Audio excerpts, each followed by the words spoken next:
ગુજરાતનો બહુચર્ચિત કેસ એટલે કે લોક ગાયિકા કિંજલ રબારીના પ્રેમ લગ્નનો વિવાદ અને આખી બાબતને લઈને હવે મામલો હાઈકોર્ટ સુધી પહોંચ્યો છે.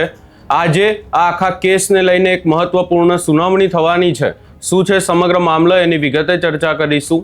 નમસ્કાર, હું છું ઉજ્જવલ અને આપ જોઈ રહ્યા છો નિર્ભય ન્યૂઝ. ગુજરાતનો એક કેસ કે જેને લઈને અનેક ચર્ચાઓ પણ થઈ.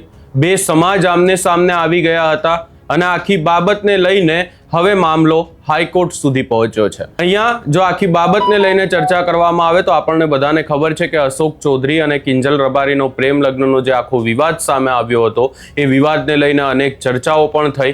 આપણે જોયું કે આખી ઘટના ઘટી હતી કે જ્યાં આખી જે બંને સમાજ, ચૌધરી સમાજ અને રબારી સમાજ આમને સામને પણ આવી ગયો હતો અને આખા કેસમાં હવે સવાલો અનેક ઊભા થઈ રહ્યા છે.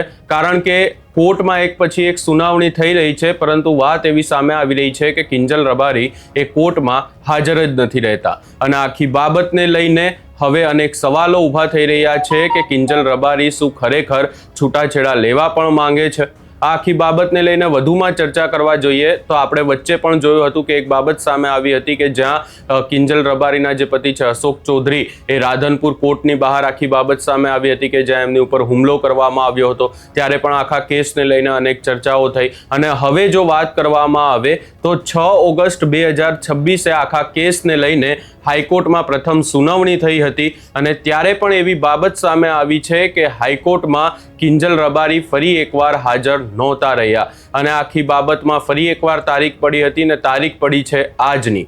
એટલે કે આખા કેસમાં આજે એક મહત્વપૂર્ણ સુનાવણી થઈ શકે છે 10 ઓગસ્ટ 2026. એટલે કે આજે હવે અશોક ચૌધરી અને કિંજલ રબારીનો જે છૂટાછેડાનો આખો કેસ છે એને લઈને જે સુનાવણી ચાલી રહી છે, જે હાઈકોર્ટમાં હવે મુદ્દો પહોંચ્યો છે, એને લઈ આજે મહત્વપૂર્ણ સુનાવણી છે અને આજે એ જોવાનું રહેશે કે કિંજલ રબારી હાજર રહે છે કે નહીં. ખાસ કરીને અહીંયા જો ચર્ચા કરવામાં આવે તો અનેક સવાલો હવે એવા પણ ઊભા થઈ રહ્યા છે.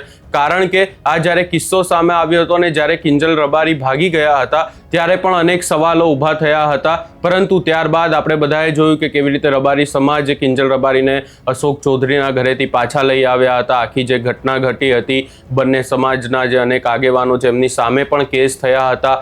રૂણ ગામ, ઉની ગામ આપણને બધાને ખબર છે. જે આખી ઘટના ઘટી હતી રૂણ ગામમાં એ આપણને બધાને ખબર છે અને હવે આ આખા કેસમાં એ જોવાનું રહેશે કે આજે કિંજલ રબારી હાઈકોર્ટમાં હાજર રહે છે કે નહીં.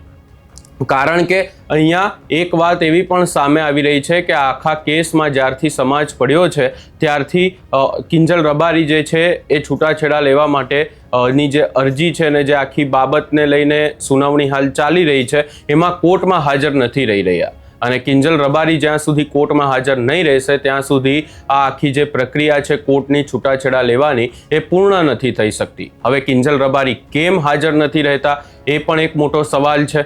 અને અહીંયા અશોક ચૌધરી દ્વારા આખી બાબતને લઈને આપણે જોયું હતું કે જ્યારે અશોક ચૌધરી ઉપર હુમલો કરવામાં આવ્યો હતો રાધનપુરમાં, જ્યારે આ આખો કિસ્સો સામે આવ્યો હતો અને છૂટાછેડા પ્રક્રિયા અંગે વિવિધ ચર્ચાઓ ચાલી રહી છે, પરંતુ જે અશોક ચૌધરી ઉપર હુમલાના પ્રયાસની આખી બાબત સામે આવી હતી અને પરસ્પર સંમતિથી પ્રેમ લગ્ન કર્યા હતા અને બંનેના સંબંધોની ચર્ચા આપણે જોયું હતું કે અનેક વાર થઈ છે. સોશિયલ મીડિયા ઉપર પણ કિંજલ રબારીએ પણ પોતે આખી બાબતને લઈને નિવેદન આપ્યું હતું સોશિયલ મીડિયા પર જ્યારે તેઓ ગયા હતા.